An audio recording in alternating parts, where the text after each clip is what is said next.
அதை மாற்றி அமைக்க வேண்டும் என்பதும் எங்களுடைய நோக்கம். மோடி எந்த அளவுக்கு நீங்கள் எதிர்க்கிறீர்கள், குறிப்பாக முஸ்லீம் சமூகம் குஜராத்தில் இருக்கக்கூடிய அந்த மோடியும் சரி, மோடி தலைமையில் இருக்கக்கூடிய ஆட்சியும் சரி, எந்த அளவுக்கு கடுமையாக விமர்சிக்கிறீங்கன்றது எல்லாரும் பார்த்துக்கிட்டு இருக்கிறோம். நான் என்ன சொல்றேன்னா, மோடி அவர்களை ஜெயலலிதா அம்மையார் அவர்கள் தன்னுடைய இல்லத்திற்கு அழைத்து விருந்து போட்டதை நாங்கள் இப்போதும் அதை நாங்கள் சரி காணவில்லை. அதை நாங்கள் விமர்சனத்திற்கு தான் உள்ளாக்கியிருக்கிறோம். ஆனால் அதே நேரத்தில் ஒன்றை கவனமாக எடுத்துக்கொள்ள வேண்டும்.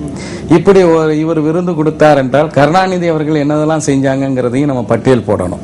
அப்படி போட்டு பார்க்கும்போது அந்த அக்கௌண்டன்சி இதுல ஒரு ட்ரையல் பேலன்ஸ் பார்த்தா ரெண்டு சமமாகும்.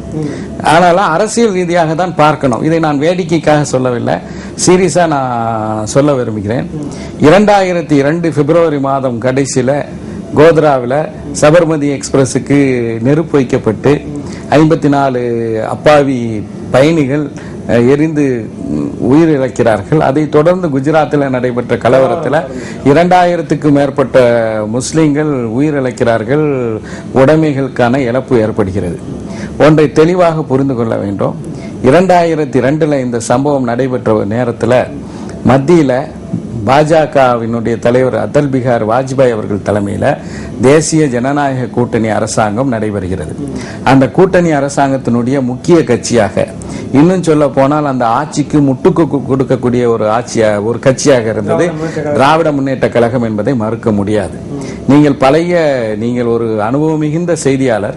பழைய 2002 நடைபெற்ற அந்த குஜராத் கலவரத்தில் நடைபெற்ற போது கலைஞர் கருணாநிதி அவர்கள் வெளியிட்ட அறிக்கைகளை எல்லாம் நீங்க புரட்டி பார்த்தீங்கன்னா, எங்கேயாவது ஒரு இடத்துல குஜராத்தில் நடைபெற்று இருப்பது, நான் சிறுபான்மை மக்களுடைய பாதுகாவலராக இருக்கிறேன், என்னுடைய கட்சியினுடைய ஆதரவோடு இங்கே டெல்லியில ஆட்சி நடைபெறுகிறது, உங்கள் கட்சிக்கார தலைமையில குஜராத்தில் நடைபெறக்கூடிய இந்த அராஜகங்களுக்கு முற்றுப்புள்ளி வைக்க வேண்டும், இல்லாவிட்டால் எங்களுடைய ஆதரவை வாபஸ் வாங்குவோம் என்று எங்கேயாவது கலைஞர் கருணாநிதி அவர்களோ அல்லது மத்தியில் அமைச்சரவையில் இடம்பெற்றிருந்த அமைச்சர்களோ அல்லது திமுக நாடாளுமன்ற உறுப்பினர்களோ எங்கேயாவது பேசியிருக்கின்றார்களா என்றால் நிச்சயமாக இல்லை.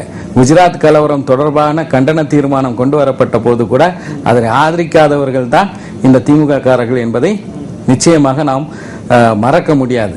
அது மட்டும் இல்லாம குஜராத் விஷயத்துல சிறுபான்மை மக்கள் மீது அக்கறை கொண்டு இந்தியாவிலே 2 தலைவர்கள் தேசிய ஜனநாயக கூட்டணிக்கு கொடுக்கக்கூடிய ஆதரவை உடனடியாக வாபஸ் வாங்கினார்கள் என்றால் அவர்கள் யாரும் தமிழ்நாட்டை சேர்ந்தவங்க இல்லை. ஒருவர் ராம்விலாஸ் பாஸ்வான், இன்னொரு நம்முடைய அண்டை மாநிலமான ஆந்திர பிரதேசத்தை சேர்ந்த சந்திரபாபு நாயுடு அவர்கள். அவர்களுக்கு இருந்த சிறுபான்மையின் மீதான அக்கறை கலைஞர் கருணாநிதி அவர்களுக்கு இல்லை. இந்த அம்மையார் வேண்டுமென்றால் விருந்து மட்டும்தான் கொடுத்திருக்கிறார். ஆனா அங்க கொன்று குவித்துக் கொண்டிருந்த நேரத்தில் அதை நியாயப்படுத்தக்கூடிய ஒரு அரசாங்கத்திற்கு ஆதரவாக திமுக செயல்பட்டது என்பதும் பேசாம இருந்தாலும் சில நேரங்களில் செய்தியாளர்கள் குஜராத்தை பற்றி கேள்வி கேட்கும் போது எப்படி இலங்கையில தமிழர்கள் கொண்டு குவிக்கும் போது அது வேறு நாட்டு பிரச்சனை என்று பதில் சொல்வாரோ, அதே போல இது வேறு மாநிலத்து பிரச்சனை என்று கருணாநிதி அவர்கள் சொன்னதையும் நினைவில் நிறுத்திக் கொள்ள வேண்டும். அதே போல நான் முன்பே சொன்னது போல தமிழ்நாட்டில் காமராஜர் அவர்கள், பக்தவச்சலம் அவர்கள், ராஜாஜி அவர்கள், அதே போல பேரறிஞர் அண்ணா அவர்கள், எம்ஜிஆர் அவர்கள், ஜெயலலிதா அவர்கள், ஜானகி, ஓ பன்னீர்செல்வம், இவர்கள் எல்லாம் முதலமைச்சர்களாக இருந்திருக்காங்க. இவர்கள் முதலமைச்சராக இல்லாத கலைஞர் அவர்களும் முதலமைச்சராக இருந்திருக்கார். ஆனா நான் சொன்ன முதலமைச்சர்கள் யாருடைய ஆட்சியிலும் கோவையில் அந்த 19 பேர் கொல்லப்பட்டதும் பல்லாயிரக்கணக்கான ரூபாய், கோடிக்கணக்கான ரூபாய் நஷ்டம், முஸ்லிம்களுக்கு உடைமைகள் சேதம் ஏற்பட்டதும் கருணாநிதி அவர்களுடைய ஆட்சியில தான் நடந்திருக்கு என்பதையும் மறக்க முடியாது. ஆனா